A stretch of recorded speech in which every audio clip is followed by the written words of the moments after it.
10 тысяч сотрудников, но во время вынужденного простоя им обещают Как у него получается? У меня вообще не выходит. Могу же по телевизору обманывать. Это закон о компенсации. Без работы временно. День добрый.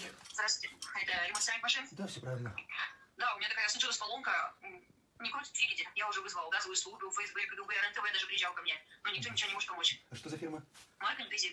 А где находитесь? Нахожусь я на Гагаринской, дом 3. Все, Все, буду выезжать. ожидаю. Спасибо вам Всего большое. доброго.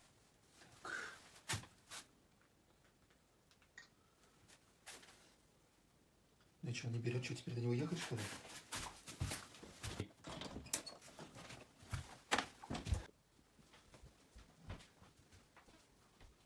Ты что трубки не берешь? Я уже полкоридора прошел. Да мне плевать, я не могу найти комбы и шифр. Какие комбы, шифры? Поехали, у нас заявка. А деньги платят? Больше, чем в хомяке. Фу,